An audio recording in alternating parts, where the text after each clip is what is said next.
Anak, kunin mo yung cellphone ko sa kwarto. May tumatawag ata. Ah, sige po, Nay. Sabi cellphone ni nanay.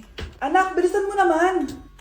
Ay, salamat naman, nakatae din. Scarlett, ba't nandyan ka? Eh, di ba pinukuha ko sa cellphone ko? Pinagsasabi mo, Nay. Kanina pa ako dito sa loob. Nay, eto na po cellphone niyo. Sino yan, Nay? Bakit kamukha ko? Teka lang, bakit dalawa kayong Scarlett?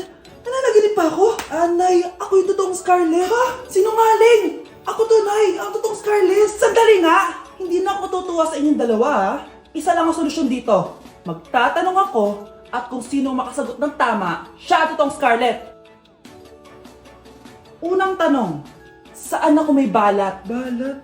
Ah, Nay! Sa puwet! Nay! Sa kifi. Tama! Kifi. Ha? Totoo ba, Nay? O, diba? Alam ko. Susunod na tanong. Ano ang timbang ko? Mukha kang 100 kilos, Nay. 75 kilos? Tama! 75 kilos! Yes! Huling tanong. Ano ang birthday ko? Birthday? Mahina pa naman ako sa ganyan. April 14, 1977? April 15, 1977. Tama! Ikaw nga ang totoong Scarlett! At ikaw, dahil talo ka, lumayas ka na dito! Impostor! Ay! Sino ba kasing Scarlett na yun? Bakit kamukha ko siya? Anak, kilalang kilala mo talaga ako, no? Siyempre naman, Nay. Anak mo ko eh. Worth it lahat ng pagpaparetoke ko dahil sinira mo ang mukha ko noon. Ngayong napaniwala na kita, gaganti na ako sa'yo. Nay! Impostor? Bakit nandito ka, ha? Walang iya ka? Bakit mo ako ginagaya, ha? Baka nakakalimutan mo. Nanay mo ang sumira ng mukha ko. Ha? Wow! Hoy, Sofia! Tandaan mo! Katulong ka dito, di ba? Huwag kang paupa-upo lang dyan. Ma'am, kakatapos ko lang po maglinis. Nagpapahinga lang po ako. Talaga sumasagot ka pa sa amo mo, ha? Nay! Ang dumi pa dito, oh! Hindi niya ginagawa na maayos yung trabaho niya. Walang iya ka? Madumi pa pala dito? At nakuha mo pang magpahinga dyan! Paano nangyari yun? Ma'am, nilinis ko na po yan. Maniwala po kayo. Oh, eto. Yung mukha ko! Ang sakit! Ayan, pati mukha mo, dudumi na. Umalis ka na dito! Tatanggalin na natin ha. Buti na lang talaga mabilis kang gumaling. O ayan, kuhang-kuha yung mukha ng pinapagaya mo. Dok, kamukha ko nga siya. Pinag-ipunan ko talaga to. Nagtataka lang ako, yung ibang tao, mga artista yung pinapagaya ang mukha. Eh yung sa'yo parang normal na tao lang yung pinagaya mo. Dok, may kailangan lang akong gawin. Kung ano man yan, mag-ingat ka ha. Ano? Ikaw si Sofia? Napakawalang ya mo din eh, no? Niloko mo pa kami! Mas walang ya kayo, mga hayop! Nay, Baka gusto niya ulit mabuhusan ng asido sa mukha? asido, gusto mo ng round 2? O eto, round 2! Sige, ibuhos mo! Naka-live ako, oh. Ipakita nyo kung sino talaga kayo! Ano? Alisin mo yan. Ano? Takot na kayo, no? Tignan ko na lang kung hindi kayo masisira sa mga tao. Hindi kami pwede masira.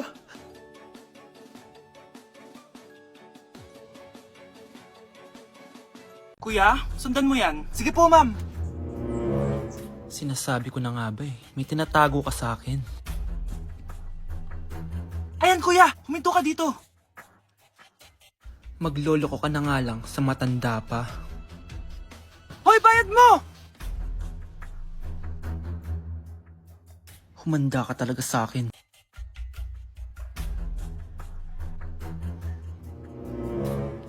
Ang sweet niyo naman. May paregalo ka pa ha?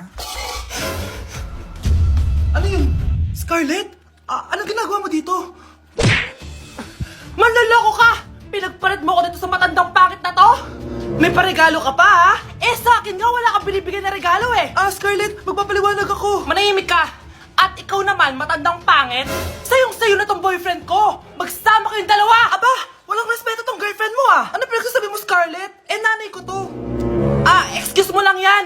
Eh, mukha nga nagtatago ka kanina, eh. Nagtatago ako kasi isusurprise namin yung tatay ko. Ganitong babae ba yung gusto mo, anak? Yung walang modo? Nay, pagpasensyahan niyo na siya. Tita, sorry po. Anong sorry? Matandang pangit ako, di ba? Lumayas ka dito, babae ka! Sorry na, tita. Ayaw mo lumayas, ha? Brownie! Good boy! Tumakbo ka na! Wow, anak, di ako makapaniwalang may pinapatayo na tayong bahay. Nay, deserve natin to. Ang tagal niyo din itong pinaghirapan. Ma'am, saan ko po ilalagay itong mga semento? Doon na lang sa gilid, kuya. Sige po, ma'am. Excited na ako matapos tong bahay natin, anak. Saan dito? Hoy, huwag ka pupunta dyan! Grabe nangyari sa Kawawa kanya. naman siya. Ba't ang daming tao?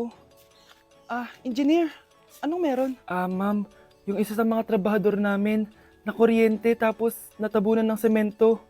Ayun, namatay. Ha?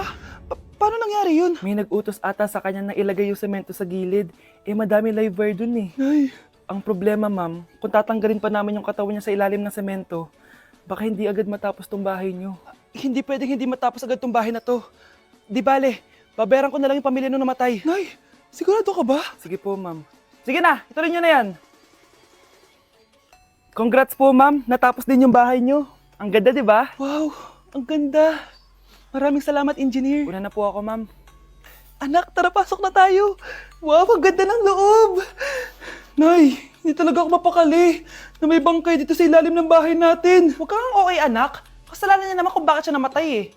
Ay, matutulog na lang ako sa bago kong bahay. Wow, ang ganda ng kwarto ko. Ano yun? Kasalanan mo kung bakit ako namatay. Nay! Anak! Umagang-umaga, cellphone agad hawak mo? Tignan mo ito napanood ko. Huwag mag-cellphone agad pagkagising mo sa umaga kasi pinapataas mo lang ang stress levels mo. Ano ba naman yan, Nay? Oh, doktor na may sabi ha. Tigilan mo na yan.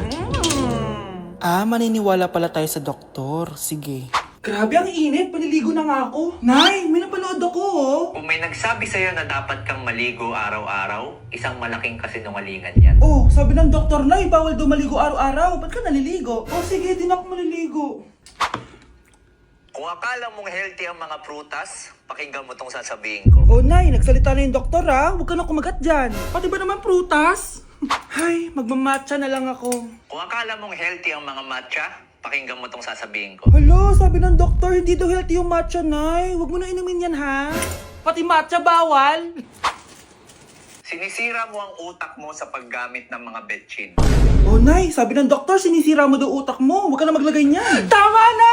Oo na, lahat ng ginagawa ko masama sa akin. O sige, Nay, titigil na ako. Basta mag-cellphone na ako, ha? Sige na, mag-cellphone ka na. Pero huwag ka magpupuyat, ha? Masama pa rin yon. Malaking kasinungalingan yung sinasabi nilang bawal ka magpuyat. Anong sabi mo, Nay? Sabi ng doktor, pwede naman eh. Bye! Nakikiramay po ako sa pagkawala ng asawa niyo. Masakit para sa amin ang pagkawala niya. Kailan pala namin makukuha yung mga ipapamana niya sa amin? Ipaprocess pa po namin yun, ma'am. I-update na lang po namin kayo. Sige po, attorney. Sakit ng pagkawala niya.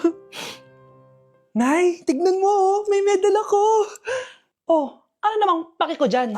Di ka ba proud sa akin? Hindi. At wala akong paki sa'yo. Iniwan ka na ng tatay mo, di ba? Kaya pwede ka na umalis dito. Bakit ka ba ganyan sa akin, Nay? Huwag mo nga akong matawag-tawag na nanay dyan. Kadiri. Hindi kita anak. Ang nanay mo, wala na. Malandi kasi. Nay, gutom na ako. Ay, gutom na baby ko. Wait lang, mag-order ako ng steak for you, ha? Yay! Steak, my favorite! Ampun lang pala ako. Nasaan na yung totoo ko, nanay?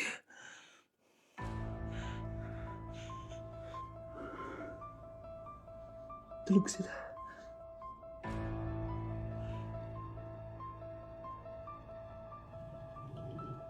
Nasaan na yun? Ito ba si nanay? Sino ba ito tumatawag na to? Muntik na yun. Attorney? Hello, ma'am. May update na po sa ipapamana ng namatay niyo pong asawa. Sige. Punta ka dito sa bahay. Sa wakas, ito na yung araw na pinakahihintay ko. Hoy, ikaw! Pag dumating dito si attorney, magtago ka. Hindi niya pwede malaman na may isa pang anak ang asawa ko. Sige po. Ma'am, nakuha na po namin yung last will and testament ng asawa niyo. Ang nakasulat po dito ay, ang 50% ng kayamanan niya ay mapupunta po sa inyo. Mali ata yan, attorney. Dapat 100% ang mapupuntang kayamanan niya sa amin. Kami lang ang pamilya niya eh. Bali ma'am, ang nakasulat po kasi dito ay ang isang 50% po ay mapupunta sa isa niyang anak. Ano? Baka yan yung isa naming anak na nawala. Oo, sa amin na lang yan. Ako ang isa pang anak ni Ramon. Kinulong po ni nanay si Scarlett sa bodega. Ha? Anak? Anak? Walang iya talaga yung tita mo. Anak, sorry kung ngayon lang ako nagpakita. Pinakulong kasi ako ng babaeng yan! Deserve mo makulong! Ikaw ang ikukulong namin dahil child abuse ang ginagawa mo. Ano? At hindi mo na din makukuha ang 50% ng mana. Hindi pwede! Nay, masaya ako na nandito ka na. At hindi na din tayo maghihirap dahil sa pamana ni tatay. Masaya din ako, anak. Siyempre kasama ka dito sa Manta.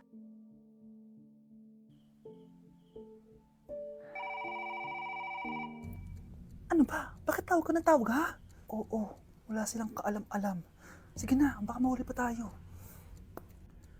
Sa wakas, sa atin na ang mana. Maghahati tayo dito. Palayasin mo na yung mga batang yun, ha? Ako bahala. Ang galing talaga natin magpanggap date. Mga anak, aalis na tayo dito sa bahay. Lilipat tayo sa mas malaking bahay. O eto, mga gamit nyo, inimpake ko na. Talaga, Nay? Scarlett, huwag ka maniwala dyan. Nagpapanggap lang yung nanay mo. Samantha, ano yung mga pinagsasabi mo? Magjowa sila ni attorney. Sinet up nila tayo. Ganyan ba ang ugali mo, Samantha? Kaparehas ng nanay mong sinungaling? Samantha, ano ba? Kung ayaw mo sumama, edi wag. Sige, kung totoong anak mo talaga si Scarlett, saan at kailan mo siya ipinanganak? Ang dali naman yan. Edi sa Manila. Pinanganak ako sa ibang bansa. Hindi ikaw ang nanay ko. Ay, oo nga pala, sa ibang bansa pala. Sorry, nakalimutan ko. Ang dami namang drama. Total, nasa amin na ang mana. Umalis na kayong dalawa. Kung ayaw niyong pati kayo, ipakulong ko. Kung meron mang makukulong, kayong dalawa yon. Salamat sa pagtawag, Samantha. Inaaresto kita, attorney, sa kasong panloloko. Palpak ka talaga! Naisahan niyo ako ngayon, ha? Hindi pa ako tapos sa inyo. Talagang sinira mo yung sarili mo, attorney, para sa pera. At ang dami mo na palang naloko. Samantha, huwag na tayong maghiwalay, please. Oo, Scarlett. Dito lang ako palagi sa tabi mo. Kayong dalawa, mag-ingat kayo palagi, ha? Gamitin niyo na maayos sa pamana ng tatay niyo. Salamat po.